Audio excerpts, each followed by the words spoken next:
Assalamualaikum warahmatullahi wabarakatuh.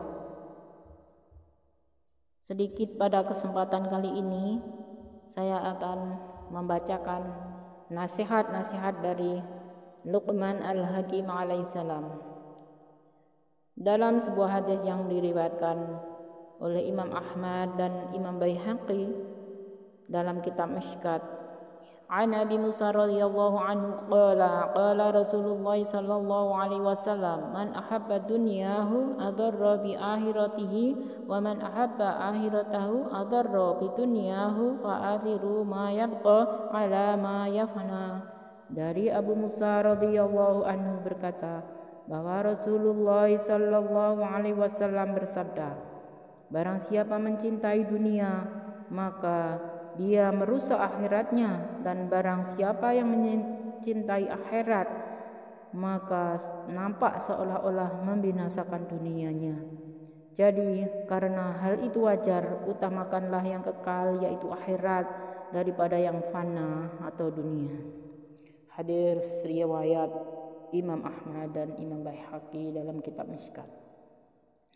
Keterangan: kehidupan dunia bagaimanapun panjangnya akan berakhir pada suatu saat nanti. Harta benda yang dikumpulkan di dunia bagaimanapun banyaknya akan hilang pada suatu hari nanti. Kehilangan itu bisa disebabkan karena kematiannya atau karena hartanya itu menjadi rusak. Sedangkan kehidupan akhirat adalah sesuatu yang tidak akan berakhir. Kenikmatannya kekal abadi. Seandainya seseorang mempunyai sedikit akal saja, maka dia akan berpegang kepada perkara yang lebih kekal. Adalah suatu kebodohan jika kita berpegang kepada sesuatu yang tidak akan lama bersamanya. Tetapi akal manusia tertutup oleh tirai kelalaian, ibarat terlena pada keindahan ruang tunggu di stasiun kereta api. Padahal kita hanya sementara berada di situ hingga kereta api tiba dan kita akan menaikinya. Dalam waktu yang sedikit ini, apabila kita pergunakan dengan sebaik-baiknya untuk mempersiapkan bekal perjalanan, mengemas barang-barang, dan menyelesaikan segala urusan untuk mendapatkan hal-hal yang berguna di tempat tujuan, maka itu akan berfaedah. Jika waktu yang singkat itu dihabiskan dengan perkara yang sia-sia, misalnya dengan menyapu ruang tunggu itu, menyusun perabot-perabot, atau melakukan kebodohan lain seperti membeli lukisan atau hiasan untuk ruangan itu yang akan kita tinggalkan ketika kita berangkat dengan kereta api itu, tentu merupakan perbuatan yang sangat bodoh.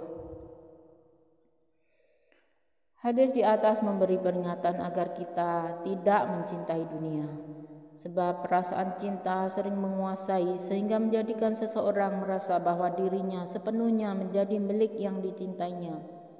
Dalam hadis ini juga didorong untuk menjalin hubungan cinta dengan akhirat dan memutuskan cinta dengan dunia. Karena dengan cinta dunia, walaupun diselingi dengan amalan akhirat, maka cinta dunia yang busuk itu akan mempengaruhi dan sedikit demi sedikit akan melenyapkan amalan akhirat. Orang-orang warak mengatakan bahwa siapa yang mencintai dunia, maka semua guru tasawuf pun akan gagal mendatangkan hidayah kepadanya, walaupun mereka berusaha sungguh-sungguh. Dan bagi siapa yang memutuskan cinta pada dunia, maka semua ajaran sesat akan gagal untuk menyesatkannya. Dalam kitab Mazahiril Haq, Bara radhiyallahu anhu meriwayatkan dari baginda Rasulullah sallallahu alaihi wasallam, barang siapa memenuhi kehendak nafsunya di dunia, maka ia tidak akan dapat memenuhi keinginannya di akhirat. Dan siapa yang melihat kepada orang-orang yang hidup mewah, orang kaya dengan pandangan yang tamak dan loba, maka dia akan dipandang hina oleh kerajaan langit.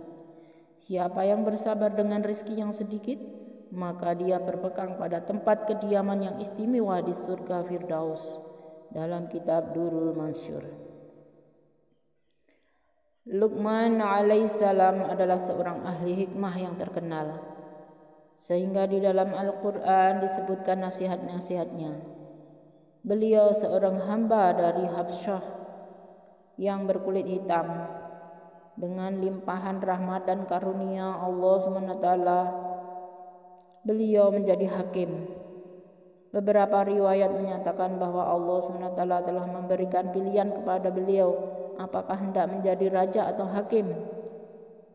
Dinyatakan dalam sebuah hadis bahwa Allah SWT bertanya kepadanya, "Bagaimana jika engkau dijadikan raja dan menjalankan pemerintahan dengan adil dan bijaksana?"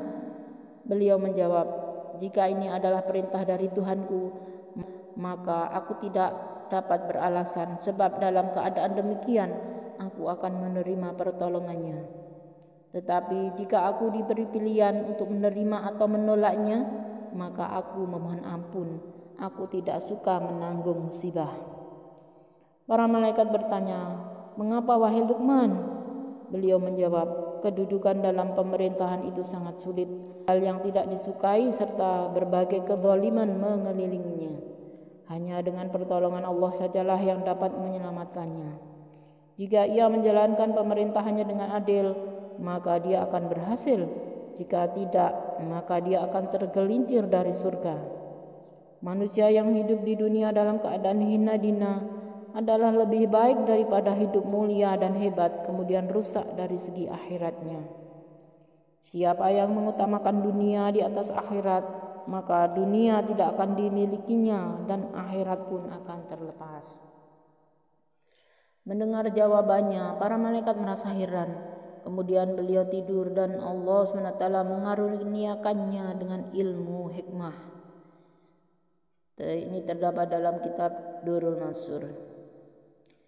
Hikmah-hikmah dan nasihat-nasihat beliau kepada anaknya adalah sungguh menakjubkan dan banyak diterangkan dalam hadis-hadis. Salah satu nasihatnya adalah sebagai berikut: "Wahai anakku, berdampinganlah selalu dalam majlis-majlis agama dan dengarkanlah kata-kata ahli hikmah dengan penuh perhatian.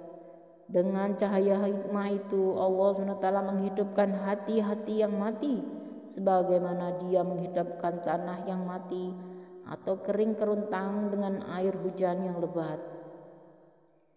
Suatu ketika, waktu beliau sedang duduk bersama dalam majlis, maka singgahlah seorang lelaki di tempat itu dan bertanya kepadanya, "Bukankah engkau merupakan hamba dari kaum itu?" Beliau menjawab, "Benar, saya pernah menjadi seorang hamba mereka." Orang itu bertanya lagi, "Bukankah engkau yang pernah menggembalakan kambing dekat kaki bukit itu?" Beliau menjawab, "Ya, sayalah orang itu." Orang itu bertanya lagi, "Bagaimana engkau sampai kepada martabat yang begitu tinggi?"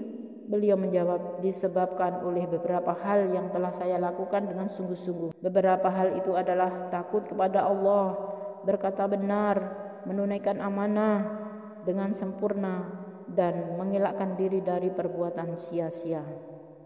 Beliau berkata, "Wahai anakku, berharaplah kepada Allah sekedar tidak menjadikan engkau hilang rasa takut kepadanya, dan takutlah Allah sekedar engkau tidak berputus asa dari limpahan rahmatnya."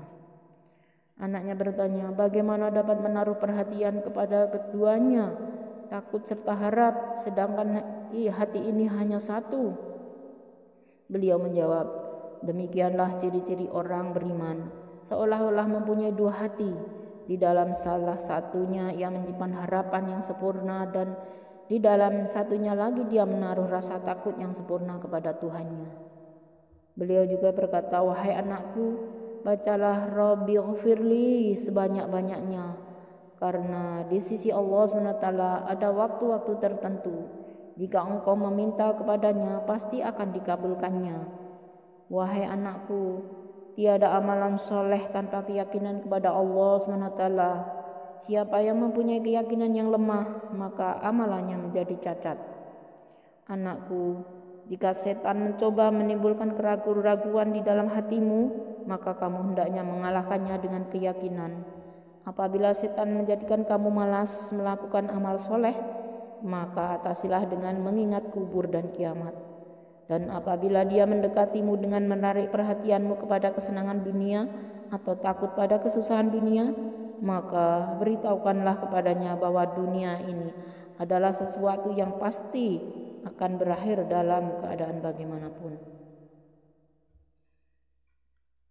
Itulah sedikit tentang nasihat-nasihat dari Luqman alaihissalam.